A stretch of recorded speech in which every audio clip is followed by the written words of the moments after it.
बांग्लादेश में हिंदुओं के साथ ज्यादती हो रहा है। क्रिश्चियन के साथ भी ज्यादती होती है, लेकिन ये बांग्लादेश में चाइना, पाकिस्तान होते हुए ये बांग्लादेश में आतंकवादियों ने बांग्लादेश में सत्ता में अपनी पेठ बनाई।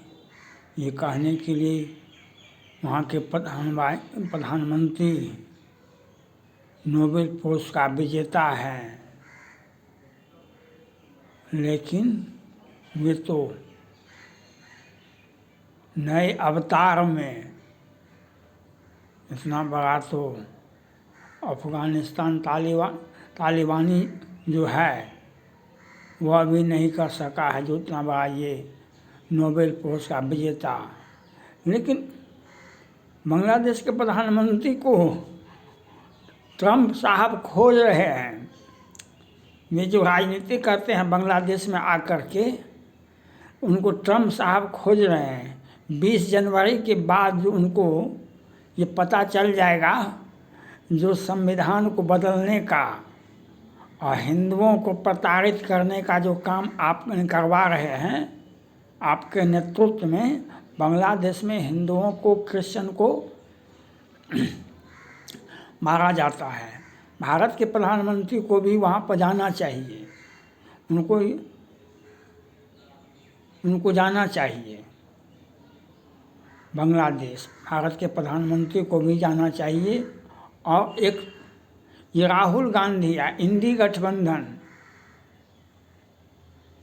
को बोलना चाहिए, हम सत्ता में हम विपक्ष हैं, लेकिन हम बांग्लादेश के हिंदुओं के साथ हैं।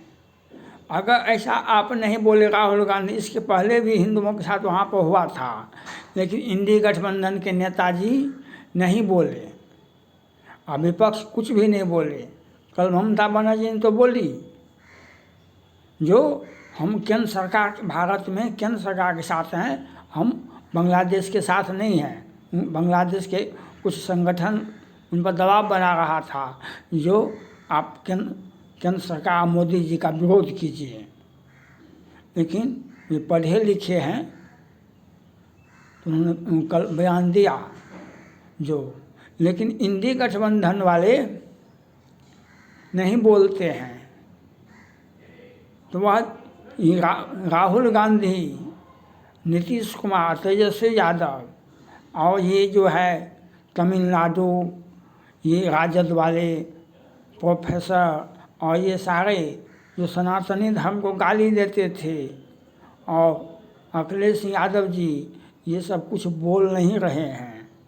तो हिंदुओं को प्रताड़ित किया जाता है बांग्लादेश में, तो उसको, तो आपको बोलने में क्या आपत्ति है? बांग्लादेश में हिंदुओं पर अत्याचार हो रहा है, वह आपके धर्म का भी हो सकता है, आपका जात बिरादर भी हो सकता है, और वह बांग्लादेशी है। बांग्लादेश में तो हिंदुओं पर आपको यह क्यों नहीं समझ रहे हैं? इंडी गठबंधन के नेता राहुल गांधी जी अभी इजराइल पर हमला हुआ, हमास संगठन ने किया, 2000 इजरायलियों को उठा के ले गया, मारा और कितने को बंधक बनाया और 2000 लोगों को मार दिया। बाद में युद्ध चलता रहा, 1 साल से अधिक युद्ध हो रहा है, और 5000 10,000 मारे गए होंगे इजरायली। तो अमेरिका के राष्ट्रपति जो बाइडेन साहब वहाँ जाके खड़ा हो गए, और पूरे विश्व के जितने भी क्रिश्चियन नेता हैं, क्रिश्चियन देश है, पार्टी किसी भी हो, अभी ब्रिटेन में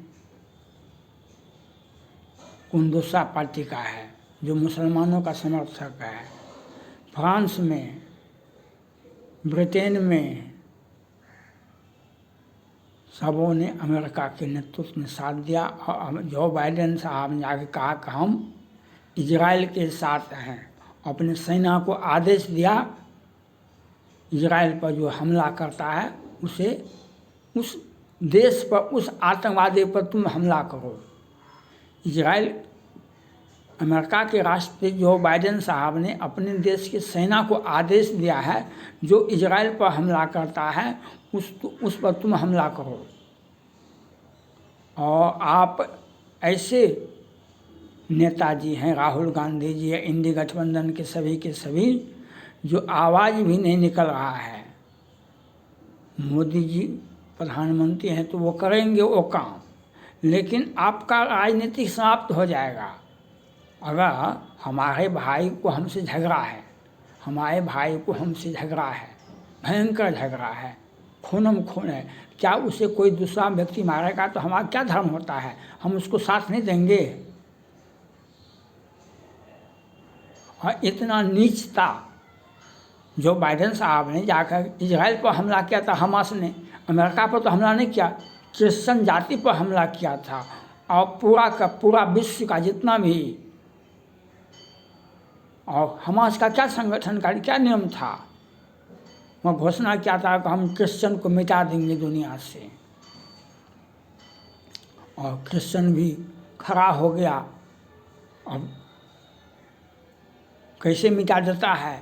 तो अगर आपको बोलने में पैसा लगता है, आपको बोलने में डर लगता है तो मिट जाइएगा। राहुल गांधी जी हो, इंडी गठबंधन के सभी नेता जो बोलने में आना करने, तो यह समझ जाएगा देश का आतंकवादी या विदेश का आतंकवादी, आप कमज़ोर आदमी हैं, कमज़ोर आदमी को जीने का अधिकार नहीं है धरती पर। आपको बोलना चाहिए, विपक्ष को बोलना चाहिए और एक संदेश विरोधी से, और सत्ता पक्ष को, मोदी जी को तो वही करेंगे। मोदी जी ने आदेश दे दिया है सेना को, जो उससे बांग्लादेश से भारत का जो पश्चिम बंगाल से मिलता जुलता सीमावर्ती है, वहाँ पर सेना को, भारतीय सेना को आदेश दे दिया गया आप वहाँ पर जैसी परिस्थिति हो वैसा काम करो, जैसी परिस्थिति हो वैसा काम करो, वैसा ही काम किया जाएगा। लेकिन आपको बोलने में पैसा लगता है, और क्योंकि PFI वाले केजरीवाल जी जब मुख्यमंत्री थे तो PFI वाले कहते थे दिल्ली को PFI का मुख्यालय बनाएंगे, दिल्ली को PFI का मुख्यालय बनाएंगे, क्योंकि वह वक्फ बोर्ड की संपत्ति आधा 12 आना तो कांग्रेस पार्टी ने दिया और 4 आना को केजरीवाल ने दिया, 4 आना को केजरीवाल ने दिया वक्फ बोर्ड की संपत्ति को। उसमें खूब बोलते थे राहुल गांधी या केजरीवाल जी, जब पाकिस्तान पर सर्जिकल स्ट्राइक हुआ तो खूब बोलते थे कि हमको वीडियो दिखाइए। काहे तो आप विपक्ष के नेता पाकिस्तान चले जाते, काहे नहीं गए थे पाकिस्तान? तो यह विपक्ष को बोलना चाहिए हम हिंदुओं के साथ हैं, बांग्लादेश में शांति होनी चाहिए। और जो बाइडेन साहब से भी मेरा अपील है, आप अच्छे सबसे मजबूत राष्ट्रपति के रूप में उभरे थे और इसका लाभ आपके बच्चे को, आपको बेटा बेटी का लाभ मिलता, लेकिन आपने अंत में अपने उम्मीदवारी भी छोड़ दी और अंत में आप आज एक पदाधिकारी बोला अमेरिका का, जो एक पूर्व राजनयिक था। जो बाइडेन साहब को बोलना चाहिए, अगर यह बोलते मजबूती से, जो बाइडेन साहब आप यह समझिए, ट्रंप साहब पुनः वापसी हुआ अमेरिका की चुनाव में। क्यों? 20 में जब कोरोना महामारी का रूप लिया था तो ट्रंप साहब ने आदेश दिया था पेंटागन को और CIA को, वहाँ के गुप्त एजेंसी को, तुम हमको आए टेबल पर, तो पेंटागन को आदेश दिया तुम बम गिरा दो, चाइना पर बम गिरा दो। बम नहीं गिरा, चाइना डर गया, उसको बहुत बार नुकसान हुआ। मजबूत आवाज़ ट्रंप ने दिया था उस वक्त, लौट कर के जनता की आंखों में जनता ने अपने सर पर बैठाया।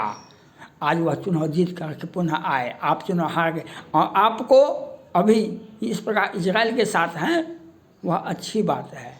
लेकिन आप काहे बांग्लादेश के साथ, हिंदुओं के साथ, क्रिश्चन के साथ क्यों नहीं हैं? अगर रहते आज होना चाहिए आपको, अगर नहीं रहते आपका लड़का लड़की जब चुनाव लड़ेगा तो कहा कि नहीं, आपको वह कभी नहीं जीतेगा, क्योंकि आप अंतिम समय में एक सख्त संदेश नहीं दिए अमेरिका की जनता को। और ट्रंप ने कोरोना के काल में चाइना को सख्त संदेश दिया था, इसलिए जनता ने उन्हें पुनः वापसी किया। Thank God.